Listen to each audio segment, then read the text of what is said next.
여러분하고 오늘 나눌 말씀은 로마서 11장 17절입니다.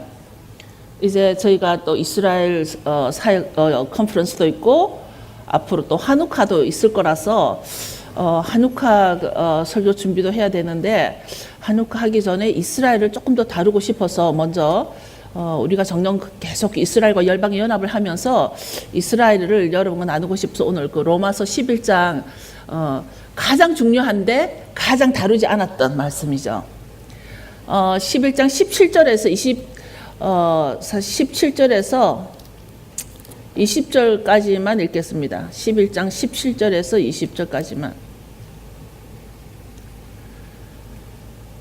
또 한 가지 얼마가 꺾여졌는데 돌 감람나무인 너가 그들 중에 접붙임이 되어 참 감람나무 뿌리의 진액을 함께 받는 자 되었은즉 그 가지들을 향하여 자긍하지 말라. 자긍할지라도 너가 뿌리를 보존하는 것이 아니요 뿌리가 너를 보존하는 것이니라. 그러면 너 말이 가지들이 꺾여온 것은 나로 접붙임을 받게 하려 함이라 하리니 옳도다. 저희는 믿지 아니함으로 꺾이우고 너는 믿음으로 섰느니라. 높은 마음을 품지 말고 도리어 두려워하라. 제가 21절을 한 번 더 하겠습니다. 하나님이 원 가지들도 아끼지 아니하셨은즉 너도 아끼지 아니하시리라. 여기서 분명하게 누가 저이고 누가 너인지가 클리어하게 되면은 참 무서운 말이기도 합니다. 이제 곧 있을 그 컨퍼런스는 다른 어떤 것보다도 그 연합 예배라는 것이죠. 이스라엘과 열방이 하나 되는 연합 예배가 보여주는 것인데, 지난주 제가 페이스북에 어떤 그 한국에서 어떤 사람이 올린 그 동영상을 봤습니다. 그 타이틀이 뭐냐면 Love 153라고 Jewish Agency라는 그런 어떤 한국 지부가 생겼대요. 그래서 아마 이스라엘 그 성지 순례하고 상관이 있는 것 같은데 전 자세한 건 모르겠습니다. 근데 그 Love 153 Jewish Agency라고 해서 한국에 어떤 지부가 생겨서 어느 교회에서 그 에이전시에 대표하는 부부, 유대인 부부가 그 교회를 오는가 봅니다. 그래서 그 교회 청년들이래야 뭐 아주 10대들 중고등부 아이들 같았어요. 아이들이 이제 한 10명이 이렇게 찬양을 하는데 히브리송으로 찬양을 하는 아주 그 히브리송을 잘 부르고 좋았어요. 그런데 그 동영상에서 그 히브리송을 이렇게 그 조이시 부부를 환영하는 그 뒤에 강대상 그 데코레이션이 뭐였냐면 데코레이션이 한 5개 정도 되는 크리스마스 추리였어요. 크리스마스 추리에 아주 불빛을 달아서 반짝반짝거리게 하는 크리스마스 추리였고, 앞에서는 히브리 찬양을 부르는 청년들이 있고, 또 그 앞에는 방문한 그 유대인 부부였습니다. 지금 여러분들 감 잡으셨나요? 우리 교인 같으면 감을 잡으셨을 겁니다. 저는 참 마음이 불편했습니다. 그래서 그 불빛을 반짝이며 장식하고 있는 크리스마스 추리를 그 유대인 부부가 이스라엘에서 온 것 같았는데 그 유대인 부부가 어떤 마음이 어땠을까? 물론 손님 입장에서 그게 양해가 됐을 수도 있겠지만 교회에서 환영을 한다라면 정말 그 사람의 신앙을 존중하는 환영이었으면 더 좋았겠다라는 그런 생각이 들죠. 왜냐하면 성경에 없는 크리스마스 추리들이 이스라엘에서 온 부부들이 바라볼 때는 참으로 이단적으로 보일 수밖에 없는 상황인데 그런 것을 미처 생각하지 못하고 이제 그런 환영 행사를 하는 것이죠. 근데 지난주에 그 한국의 TV 방송 SBS가 있죠. SBS에서 미래한국이라는 어떤 그 조사를 했다고 합니다. 그래서 미래한국이라는 그 조사에서 한국 청소년들이 남과 더불어 사는 능력이 63개국 중에서 35등이라고 그럽니다. 36개국 중에서 35등이라고 그럽니다. 한국 청소년들이 남과 더불어 사는 능력이 36개국 중에서 35등이라고 그럽니다. 또 부모가 아이들에게 남에 대한 관용을, 배려, 남을 배려해라, 남에게 관용을 베풀어라, 이런 남에게 배려를 가리키는 것을 62개국 중에서 한국 부모들이 제일 꼴찌라고 그럽니다. 한국 부모들이 아이들에게 남을 먼저 챙겨라, 남을 먼저 배려해라는 걸 안 가르친다라는 거예요. 이것은 SBS라는 한국 메이저 TV 방송국에서 미래한국이라는 조사에서 나온 거예요. TV에서 나왔다 그럽니다. 교육 수준은 전 세계 최고라 그럽니다. 교육 수준은 대한민국이 전 세계 최고인데 오바마 대통령까지도 한국의 교육열에 대해서 아주 안을하고 example로 많이 보고 하는데 정작 남을 위해서 남을 배려한다거나 남과 더불어 사는 것에 대해서는 청소년들이 너무나 아니라는 것이에요.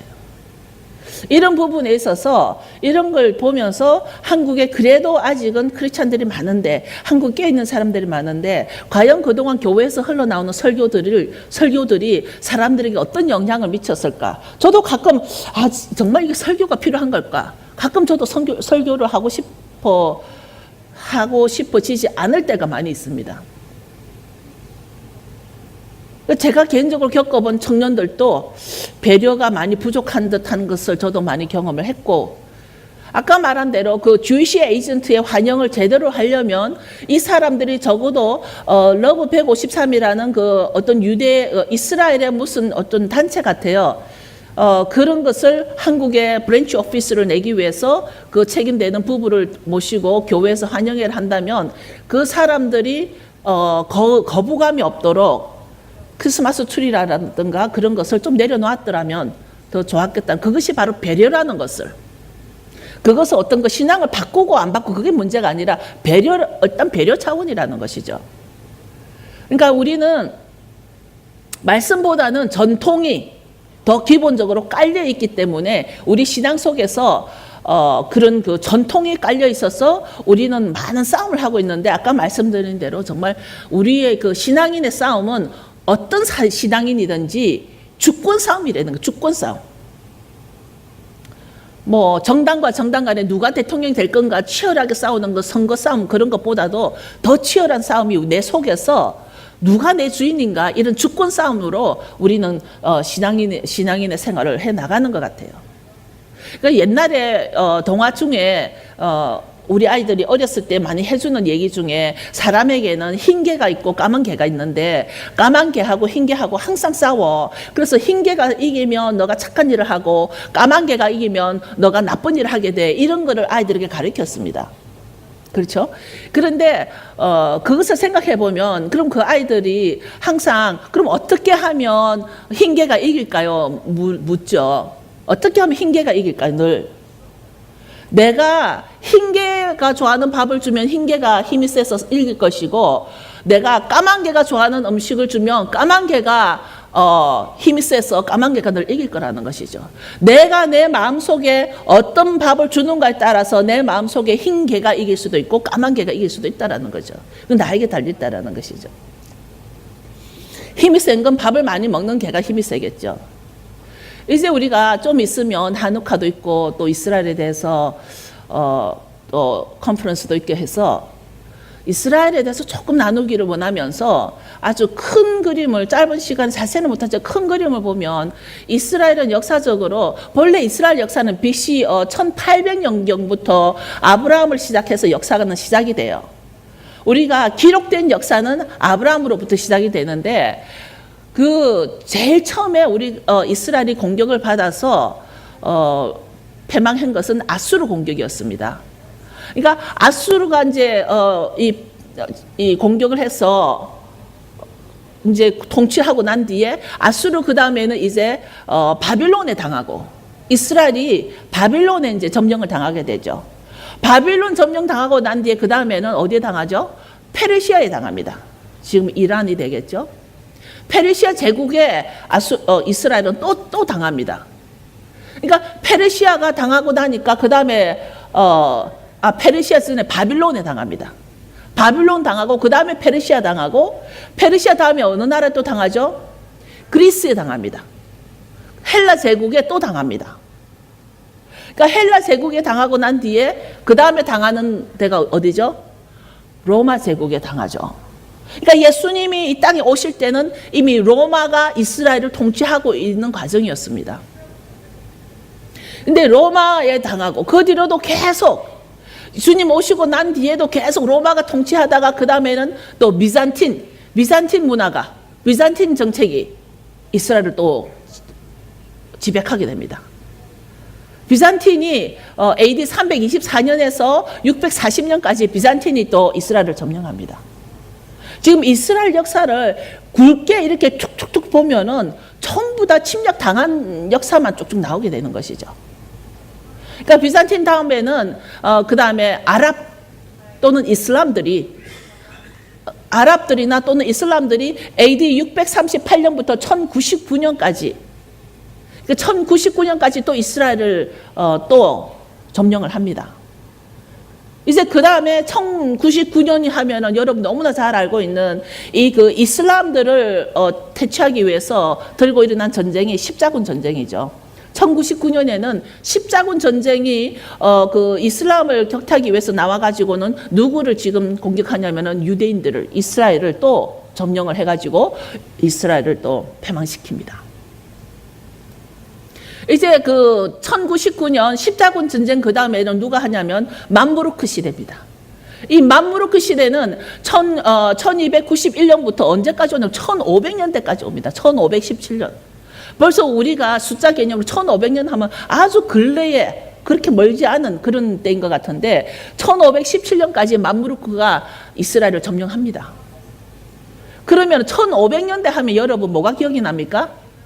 1500년대 하면은 이제 종교개혁이 일어나는 때죠. 종교개혁이 일어나기 전에 이 맘루크 시대 때 뭐가 일어났냐면은 인쇄술이 발달해가지고 구텐부르크의 그 성경이 나오게 됩니다.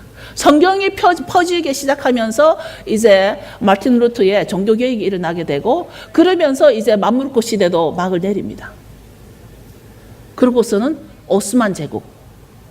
오스만 투르크라 그러기도 하고 그냥 오스만 제국이라도 하는데 오스만 제국이 1517년부터 1917년까지입니다. 아주 최근이죠. 1500년부터 1917년까지 오스만 제국이 이스라엘을 점령합니다. 그때는 뭐 이스라엘이 아주 폐허가 됐다 그래요. 이 역사가들 얘기 보면 오스만 제국이 이스라엘 점령할 때는 아예 이스라엘에 사람들이 살 수가 없어가지고 그때 굉장히 핍박이 심해서 스페인으로 뭐 유럽으로 러시아 쪽으로 다 이렇게 피난을 가고 그 땅은 황무지가 됐다 그래요. 이스라엘 땅은 아주 그 모기들이 이게 이 웅쥐들이 많아서 모기들이 너무 많아서 말라리아 걸리고 사람이 살 수 없는 그런 땅이었다 그럽니다. 그런데 이제 오스만 제국도 이제 점점 그 세력이 약화되어서 이제 내려가고 그 다음에 이제 산업혁명에 힘입어서 어느 나라가 일어나죠? 산업혁명으로 영국이 뜨게 되죠. 그러면서 영국이 식민지 통치를 하게 됩니다. 이제 영국이 이스라엘의 식민지 통치를 하게 되면서 그게 언제부터냐면 1920년. 그러니까 오스만 제국이 1917년까지 하고서 그 다음에 1920년부터 그 산업혁명으로 힘이 강해지는 영국이 이제 이스라엘을 식민 통치를 하게 되는 거죠. 식민 통치를 하면서 언제까지 식민 통치를 합니까? 1948년 독립할 때까지. 독립할 때까지 독립하는 그 당시에 누구로부터 독립이 됐냐면 영국으로부터 독립이 된 거예요. 미국도 영국으로부터 독립이 됐지만 이스라엘도 영국으로부터 독립이 된 게 1948년이고 영국은 1948년까지 이스라엘을 식민지 정책을 한 거죠. 그래서 이제 1948년 5월 14일 날 이스라엘이 독립선언을 하고 5월 14일 날 독립선언을 하고 5월 15일 날 전쟁이 일어납니다.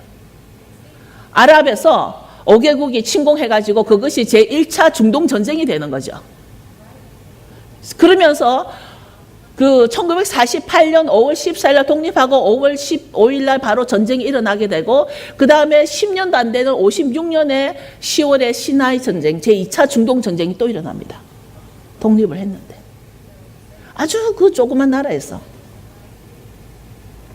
그러고 난 뒤에 또 10년쯤 지나가지고 67년에 또 6.1 전쟁이 일어납니다. 6.1 전쟁. 너무 유명한 6.1 전쟁 아시죠? 그 6.1 전쟁으로 67년도에 예루살렘을 이스라엘이 흡수를 하게 되는 아주 큰 그 성전을 이루죠. 그 뒤로도 그 인티파다가 많이 일어나는 거죠. 그 팔레스타인의 투쟁, 팔레스타인과 투쟁하는 그런 인티파다가 엄청 일어나죠. 계속 지금까지도. 이것이 전체적으로 지금 BC 1800년부터 지금까지 아주 굵게 이렇게 흘러본 이스라엘 흐름입니다. 이스라엘은 늘 침략당했습니다. 잠시 돌아왔다가 바벨론에서 잠시 돌아왔다가 성전을 또 재건하고 나서 또 페르시아에 망하고 또 페르시아에서 또 조금만 오고 난 뒤에 그 다음에 또 헬라에 망하고 계속 이스라엘은 이렇게 침략을 당하는 나라였습니다. 그런데 오늘날 1948년 독립하고 난 뒤에 그 뒤로도 계속 이런 전쟁 가운데서도 어느 날 이스라엘 하면은 아주 군사력이 최고고 아주 뭐 노벨 문학상이나 뭐 여러 가지가 아주 전 세계를 잡고 있는 이스라엘이 됐습니다. 이것이 과연 아주 내추럴하게 일반적인 나라였다고 해도 이렇게 이 나라가 건재할까요, 지금까지? 지금 보면 없어진 오스만 제국이 500년간 통치를 했어요. 맘무르크 제국. 지금은 이름도 없어진 그 맘무르크가 한때는 500년까지 또 제국했어요. 오스만 제국. 바빌론 제국. 페르시아는 지금 이란이라는 그 한 나라 남았지만 그 당시에 페르시아 제국은 엄청난 영토를 확장하고 있었어요. 다 없어지고 줄어들고 했는데 이스라엘은 그 나라가 아직도 그런 침략과 그런 탄압 정책 가운데서도 아직도 존재하고 있다는 것은 이것이 무엇일까? 이것이 오늘 읽은 여러분 그 본문하고 연관이 되어서 제가 이 말씀 나누게 됩니다. 이스라엘은 도대체 어떤 나라기에 이런 고통 가운데도 아직까지 세계를 쥐고 있을까? 이것을 우리는 알지를 못하면 이 부분을 이스라엘을 알려고 할 때 이스라엘 역사를 알지를 못하면 오늘의 이스라엘을 이해를 하는데 어렵습니다. 그냥 우연히 이렇게 생겨진 이스라엘이 아니기 때문입니다. 오늘 본문은 열방을 향한 경고와 이스라엘에 향하는 비밀입니다. 만약에 오늘 제가 설교에 제목을 붙인다면 열방을 향한 경고와 이스라엘에게 주는 비밀. 여기서 감람나무가 나오죠, 지금 오늘 본문에. 근데 감람나무는 특징상 그 올리브 나무죠. 우리는 올리브 나무가 접붙임을 할 때는 다른 그 감나무나 사과나무나 무슨 배나무 이런 거는 접붙임을 할 때 그 위에 가지를 잘라서 접을 붙입니다. 그죠? 그런데 올리브 나무는 그 뿌리 중에서 뿌리에 접을 붙여서 접붙임을 합니다. 뿌리에. 올리브 나무는. 아마도 그래서 이 올리브 나무를 이스라엘로 상징을 했고 그 올리브 나무는 성경에 많은 예화로 나오게 된 이유가 이 올리브 나무의 접붙임은 뿌리로부터 접붙임을 한다는 것에 우리는 명심해야 됩니다. 그래서 여기서 오늘 본문에서 뭐라고 말씀하시냐면 또한 가지 얼마가 꺾여졌는데 돌감람나무인 너가 그들 중에 접붙임이 되어 참감람나무 뿌리의 진액. 그러니까 우리가 이전에는 모를 때는 이 말을 그냥 흘려리는데 뿌리의 진액을 함께 받는 자. 그러니까 예를 들어서 내가 돌감람나무예요. 그런데 돌감람나무가 참감람나무에 접붙일 때 뿌리로부터 했기 때문에 그러면 나는 열매가 내가 접붙임을 했으면 내 가지로 인해서 나는 열매가 돌감람나무입니까? 참감람나무입니까? 뿌리에서부터 나온다는 얘기예요. 뿌리 진액. 그렇다면 무슨 나무죠? 참감람나무라는 거예요. 내가 접붙이기만 하면 그 뿌리의 진액으로 나오기 때문에 내가 맺는 열매는 참감람나무라는 거예요. 이것이 올리브 나무의 아주 그 포인트예요. 그런데 뿌리의 진액을 함께 받는 자인데 감람나무의 접붙임은 뿌리로부터 받기 때문에 이 말씀이 나오는 거죠. 그렇다면 그 가지들을 보고 자긍하지 말라는 거예요. 너가 비록 그 접붙임으로 인해서 똑같은 열매를 맺는다 할지라도 그 가지는 다른 가지를 보고 자긍하지 말라, 자랑하지 말라, 잘난 척하지 말라는 얘기예요. 지금 이스라엘이 이런 고통 가운데 정말 그 역사적으로 고통으로 겪어온 이 이스라엘 보고 니들은 그동안 미국 보고 예를 들어서 일본 보고 한국 보고 니들이 그동안 편안하게 너희들이 잘 먹고 잘 살아서 이게 부자의 나라로 만들었지만 이스라엘한테 자긍하지 말라는 얘기예요. 이 말씀이. 왜냐하면 뿌리가 가지를 보존하기 때문이라 그랬습니다. 그리고 오늘 로마서에서 이 사도 바울은 지금 누가 우리 뿌리라는 얘기예요? 누가 우리 뿌리라는 얘기예요? 뿌리가 너를 보존한다라고 했거든요. 우리는 가지라 그랬어요. 가지가 감람나무의 그 뿌리에 접붙여서 뿌리의 진액으로 내가 열매를 맺는데 누가 너의 뿌리냐? 지금 이것을 우리는 말을 하고 있습니다. 이제 열방의 돌감람나무. 여러분, 제가 이방인이라는 말을 안 쓰는 이유가 뭐냐면 이미 우리는 감람나무에 접붙이고 나면은 이방인이 아니에요. 접붙인 자는 열방이에요. 열방. 이스라엘은 아니지만 열방이에요. all nation이에요. 그래서 이 열방의 돌감람나무를 접붙이기 위해서 가지들이 꺾였다는 거예요. 무슨 말이죠? 나를, 열방인 나를, 코리안인 나를, 또는 코리안 아메리칸인 나를 참감람나무를 맺기 위해서 내가 뿌리에 접붙임을 했는데 그 뿌리의 진액을 가지고 내가 열매를 맺기 위해서 그 자리를 위해서 참감람나무에 가지를 쳤다는 거예요. 그 나무가 가지를 홀드할 수 있는 캐파시티가 있을 거 아니에요. 그 나무가. 그러니까 나를 가지 붙여서 나를 접붙이기 위해서는 참감람나무의 원 가지를 꺾였다는 거예요.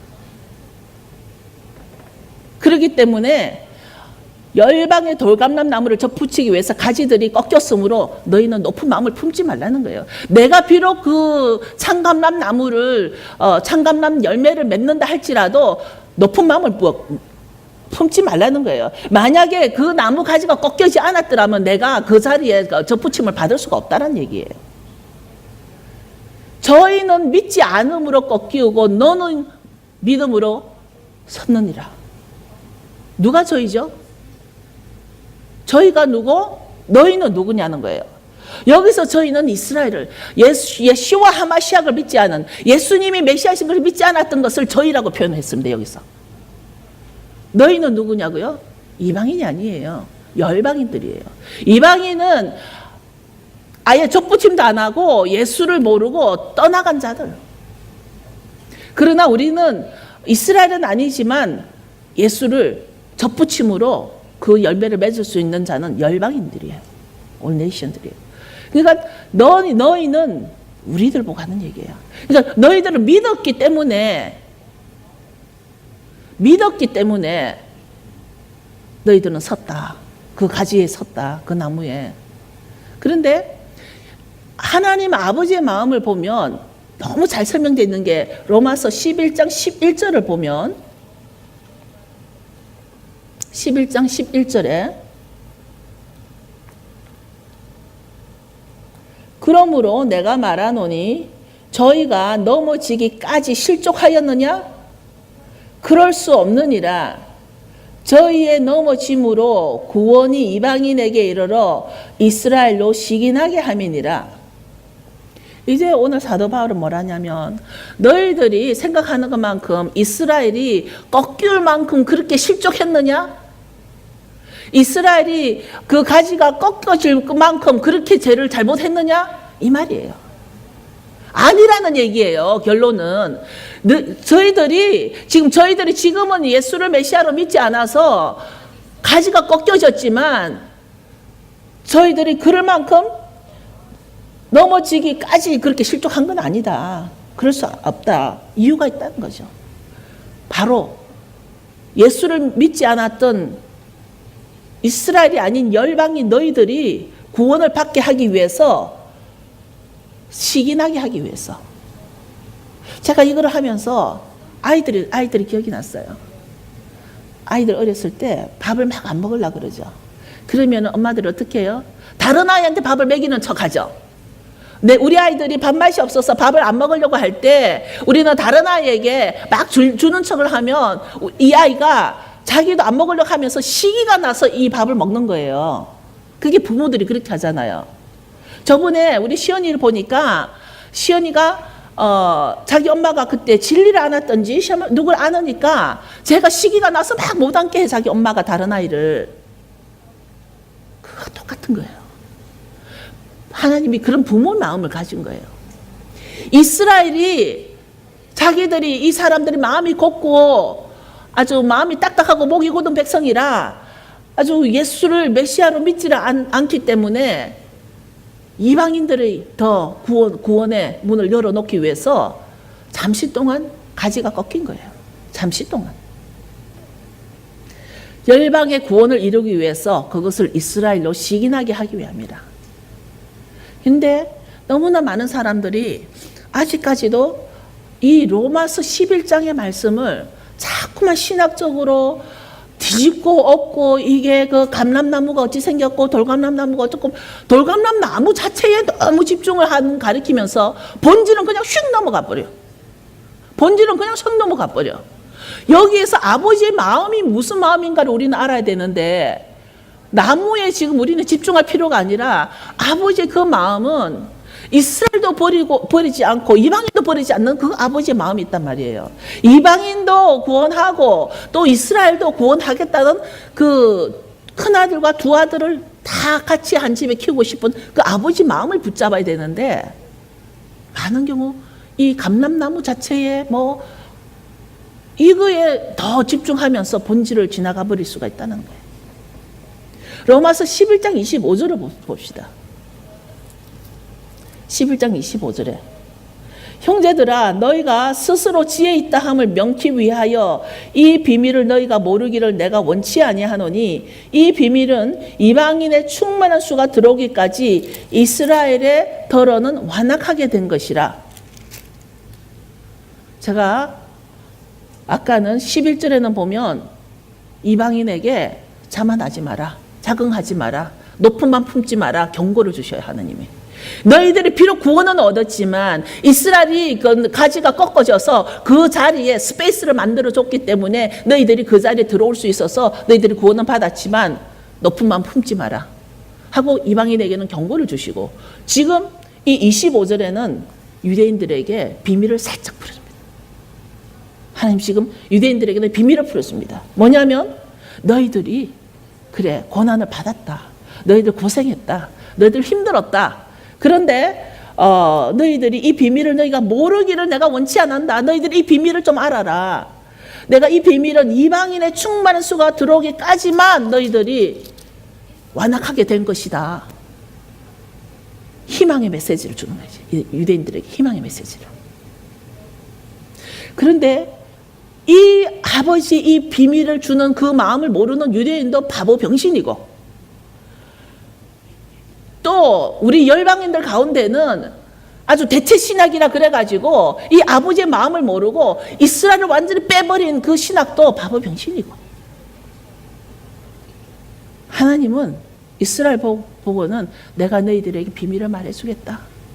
너희 죄를 없이 할 때 나중에 가면 여러분 하나님은 이 그 야곱의 족속에게는 내가 너희 죄도 없이 해주겠다. 들어가 볼까요? 잠시 여기 보면 25절 끝에는 이스라엘의 덜어는 완악하게 된 것이라, 비밀은 너희가 이방인 때문에 너희들이 덜어 완악하게 돼서 죄를 지었지만, 26절에 보면 27절에 내가 저희 죄를 없이 할 때에 저희에게 이루어질 내 언약이 이것이라 함과 같으니라. 여기 보면 26절에 그리하여 온 이스라엘이 구원을 얻으리라. 하나님은 온 이스라엘이 구원을 얻으리라. 그리 기록된 바 구원자가 시온에서 오사 누구에게? 야곱에게서 경건치 않은 것을 돌이키시겠고. 야곱에게서, 제가 늘 말했죠. 야곱은 누구죠? 혈통으로 이스라엘이 된 자. 야곱에게서 경건치 않은 것을 돌이키시겠고, 내가 저희 죄를 없이 할 때에, 하나님께서 이스라엘이 완악하게 된 것은 이방인들이 구원을 얻을 수 있도록 당분간에 완악하게 하기 때문에 완악했던 그 죄를 없이 해주겠다는 거예요. 우린 여기서 그동안 이스라엘이 여태까지 여러 제국과 다른 나라들에게 통치를 받으면서도 끝까지 살아남을 수 있었던 비밀, 이제 이해가시나요? 아주 오랫동안 핍박에, 고난에, 아주 뭐 그 홀로코스트 600만 원, 그거는 그냥 드러난 거고, 그보다 더한 고난과 핍박을 받으면서 몇천 년 동안 단지 하나님의 말씀을 받은 백성이라는 거 하나 때문에 여태까지 이런 고난을 통해서 이 말씀을 자기들만 가지고 있는 것이 아니라 그 말씀을 받은 장자의 나라이기 때문에 이 말씀을 열방에 퍼뜨려야 되는 사명이 있는 나라들이에요. 이스라엘 왜 중요하냐면 하나님으로부터 말씀 받은 유일한 나라입니다. 이 유일한 이 나라가 이 하나님의 말씀을 열방에 퍼뜨려야 되는 사명 때문에 이 모든 걸 감수해야 하는 것이었죠. 그러니까 it's worth it. 하나님께서 내가 너희 죄를 사해주겠다. 그런데 너희 죄를 없애주겠다. No matter what, 내가 너희 죄를 없애주겠다. 조건이 없습니다, 여기에. 뭐 어떻게 해라 이게 아니라 내가 너희 죄를 없애주겠다.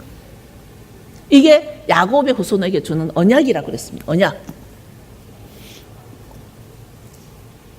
이제 이 나라들을 여러 식민 통치를 받으면서 끝까지 살아남을 수 있었던 것은 아버지에게, 하나님 아버지에는 이 이스라엘을 향한 비밀이 있었다는 거예요. 로마서 11장 8절에 보면 기록된 바 하나님이 어느 날까지 저희에게 혼미한 심령과 보지 못할 눈과 듣지 못할 귀를 주셨다 한 것 같으니라. 11장 8절 여러분 같이 읽어보겠습니다. 시작. 기록된 바 하나님이 어느 날까지 저희에게 혼미한 심령과 보지 못할 눈과 듣지 못할 귀를 주셨다 한 것 같으니라.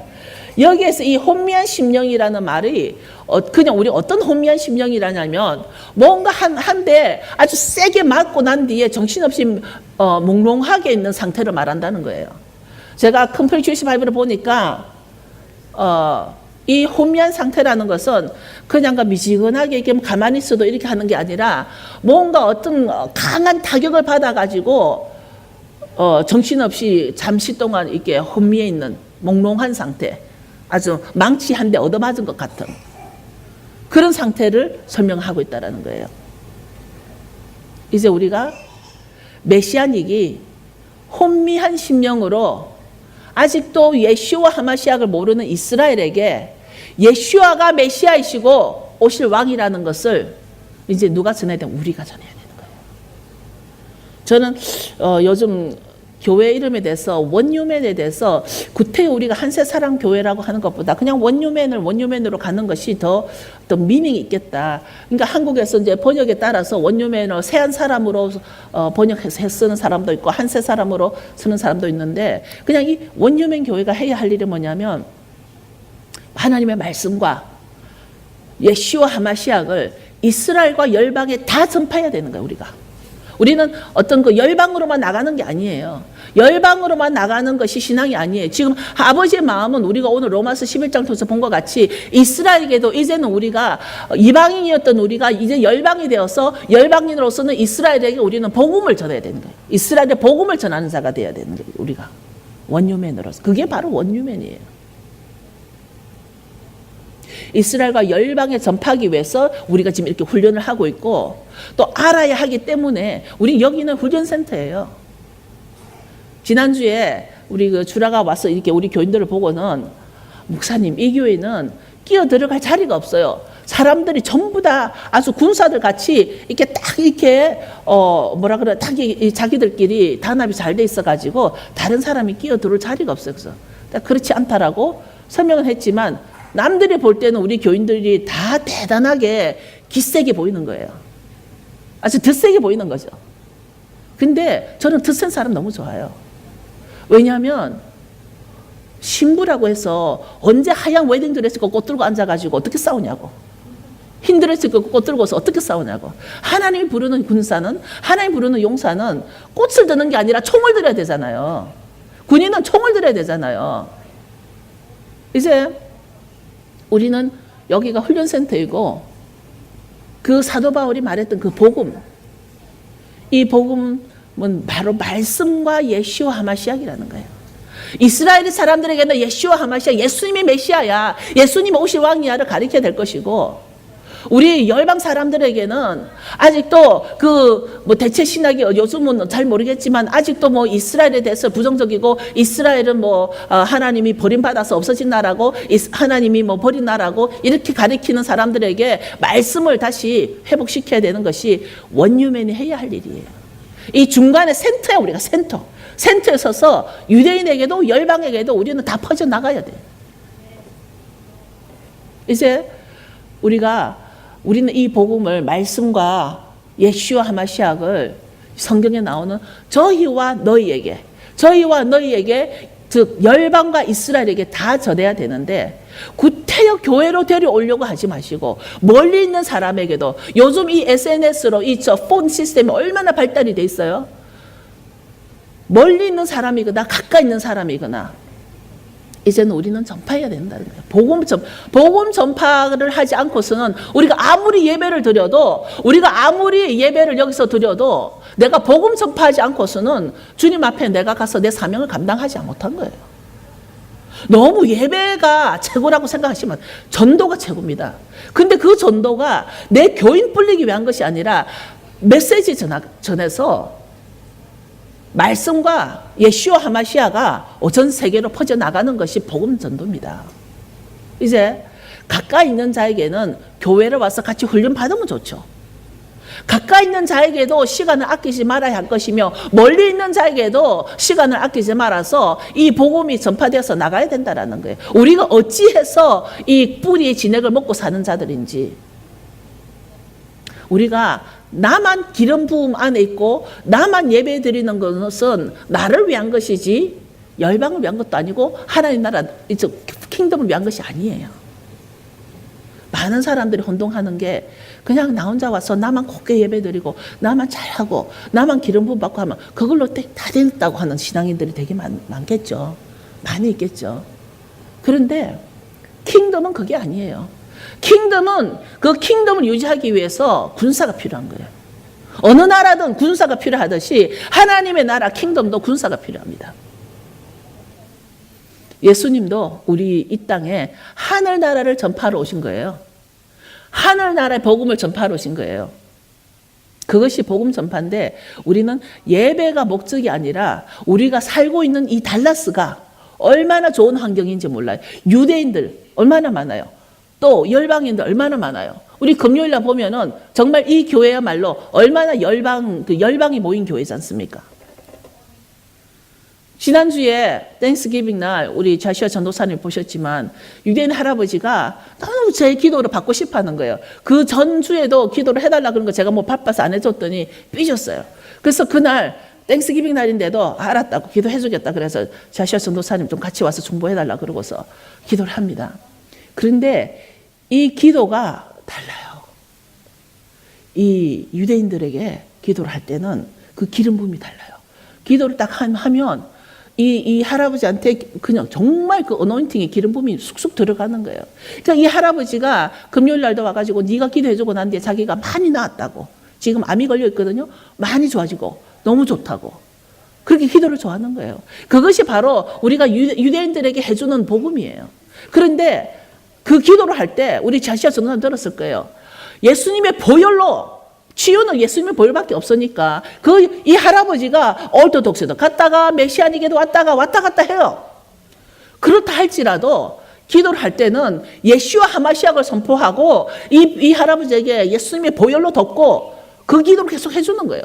그런데 이 사람이 뭘 느껴? 기름 부음을 느껴요.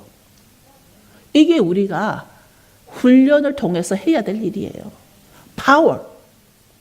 왜냐하면 예수님 우리에게 파워 앤 어토리티를 줬는데 그것이 말씀과 예수님이 메시아인 거를 바로 서 있을 때는 우리에게 그게 퍼져나가거든요.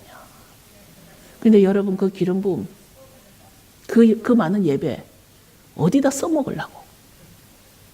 그 많은 거 어디다 써먹으려고? 이제는 만나는 사람 둘 중에 하나잖아요. 유대인 아니면 열방이잖아. 유대인에게는 예수님 메시아인 걸 가리키면 될 것이고 열방인에게는 이스라엘은 이러이러한 나라다. 말씀이 살아있다. 하나님의 말씀은 창세기부터 계시록이 다 하나님의 말씀이다. 가리켜야 되잖아요. 예수님이 바로 메시아심을 믿으라고 선포하는 기도가 유대인들에게 우리가 들어가야 된다는 거죠. 그럴 때 이 사람들은 하나님의 임재와 어노인팅을 느낄 때 도무지 거절을 할 수가 없는 거예요. 도무지 예수님이 메시아인 걸 거절을 할 수가 없는 거예요. 왜냐하면 딱 기도를 할 때 그 파워, 능력으로 어노인팅이 들어가는데 기도 선포가 뭐냐? 예슈아 하마시아로 선포를 하니까. 이제 이게 복음이고 우리가 구할 것은 우리가 사용하기 위해서 더 많은 능력과 더 많은 우리에게 오토리티를 구하면서 우리가 마치 맛있는 커피, 향기로운 커피를 나 혼자만 마시면서 나 혼자 음미하는 그게 예배가 아니라는 거예요. 예배를 나 혼자 음미하고 나 혼자 좋아서 나 혼자 막 들어가고 막 나 혼자 이게 아니라는 거예요, 이제. 제가 경험해 보니까 유대인들이 기도를 굉장히 좋아하더라고요. 유대인들이 근데 적어도 우리 요 근처에 오는 유대인들은 저에게 기도 받기를 굉장히 원해요. 제가 잘 안 해줘서 그렇죠. 저도 회개합니다. 기도해 주려고. 유대인들이 나를 기도하는 걸 좋아하는 이유가 뭐냐면 내가 기도 내용이 무슨 내용인지 상관없이 기도할 때 뭔가 훅 들어오거든요. 금요일 날도 어떤 그 멕시칸 자매가 문제가 많은데 언젠가 훅 들어오거든요. 그러니까 이 사람들이 마음이 자꾸 열리는 거예요. 근데 내 기도할 때는 예슈아 하마시아로 선포를 하거든요. 그런데 자기가 지금 하나님의 임재를 느끼는데 예수님 메시아 아니다라고 거부할 수 있어요? 그게 지금 우리가 바로 훈련을 받는 거라는 거죠. 때를 얻든지 못 얻든지 우리는 복음을 증거하는 사도 바울처럼 우리 교인 모두가 군사들이에요. 우리 교인은 모두가 용사들이에요. 저는 우리 그 어린 그 10살짜리 마리를 정말 잘 키우고 싶은데 그 마리가 썬데이 스쿨 교사라는 것에 있어서 어느 날 너 뭐 가르쳤어 했더니 10계명을 가르쳤대요. 나는 10살짜리 이 아이가 정말 토라를 가르칠 수 있는 아이가 되리라. 내년쯤엔 이 아이가 정말 토라를 바로 제대로 가르칠 수 있는 아이라 믿습니다. 용사로 훈련된 교회는 10살짜리건 5살짜리건 60살이건 우리는 말씀을 가르칠 수 있는 그 용사로서 훈련이 돼야 되고 이제 우리는 군사가 총을 쏘지 못하는 용사는 없는 것이죠. 이제 신부는 총을 든 신부가 돼야 되는데 그 총은 바로 말씀이 총알이 돼서 나가야 되는 거죠. 이제 우리의 총은 바로 말씀이라는 총알을 가지고 있어야 되는데 창세기부터 계시록까지 모든 말씀이 하나님의 감동으로 된 것이라면 그것을 믿는다라면 그 말씀이 총알이 돼서 사람들의 심령에 이제 쏘아야 될 때가 온 거예요. 우리는 그동안 너무 오래 갇혀 있었다는 생각을 조금 하게 됩니다. 우리는 너무 오래 갇혀서 물이 썩어가는데도 썩는 줄도 모르고 익숙해져 있는 상태가 오지 않았나 그런 생각이 듭니다.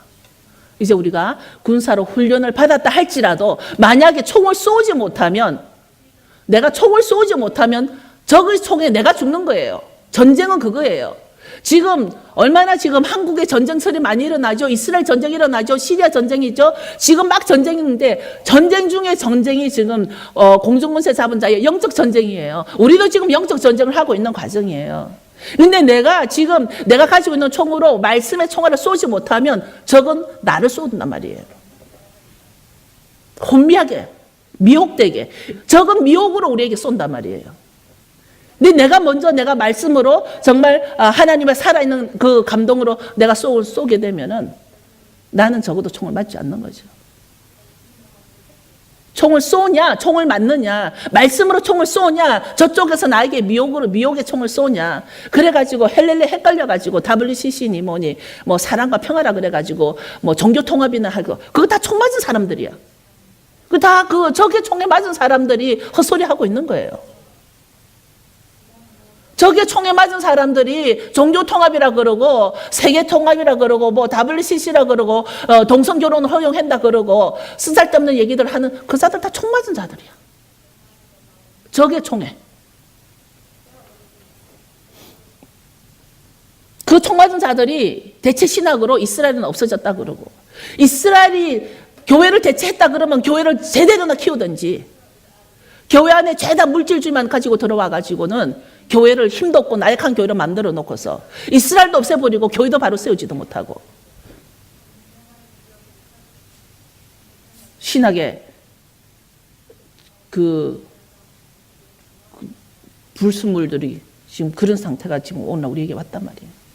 이 교회는 물질주의들이 병들게 해가지고 너무 나약한 아주 병자들로만 만들어 놓은 이 교회에 말씀이 없으니까 동성결혼 뭐 정말 입 밖에 내고 싶지 않은 이상한 그런 그 미혹의 총들에 맞아가지고 다 쓰러져 있는 자들. 어떻게 할까야 될까요? 이제 우리 어떻게 해야 될까요? 이제 원유맨들이 다시 일어나야 될 때인데, 원유맨들이 일어날 때는 하나님의 초자연적인 능력으로 일어나야 될 때가 된 거예요.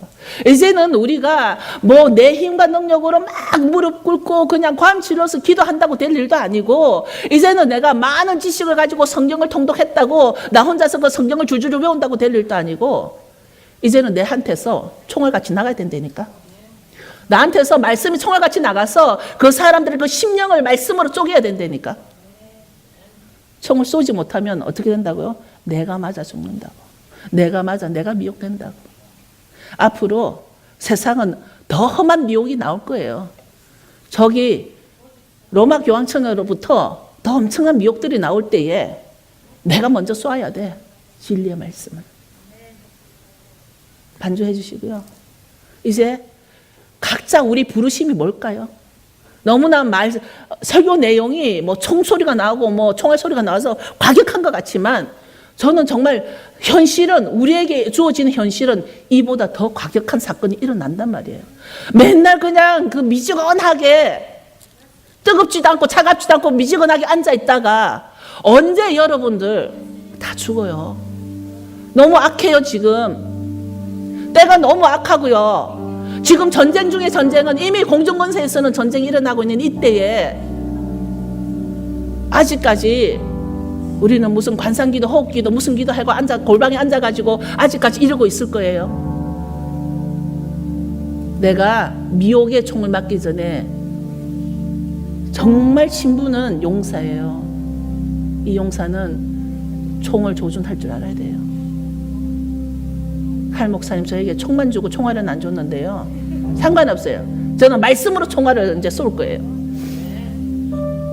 여러분의 부르심이 뭡니까? 이제 우리 각자는 우리 부르심대로 행동해야 됩니다.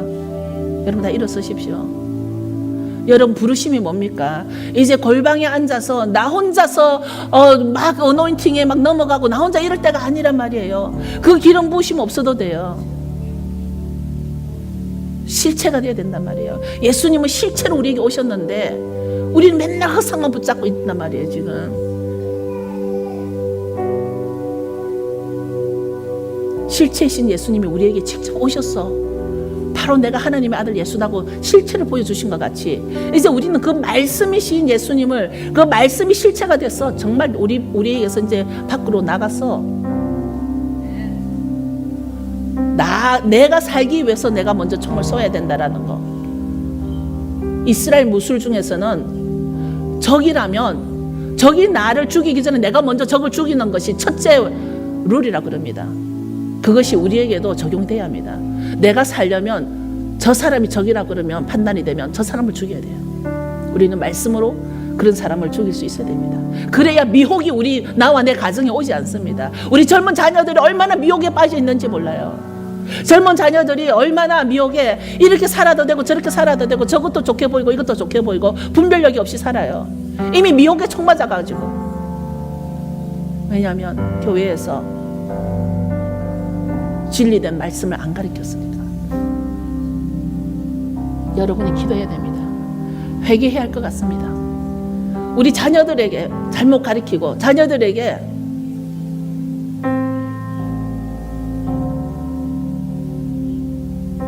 세상의 목표만 가지고 살아가게 하고, 세상의 목표를 가르치면 세상적으로도 잘 살든지 진리대로도 못 살고 세상대로도 못 살고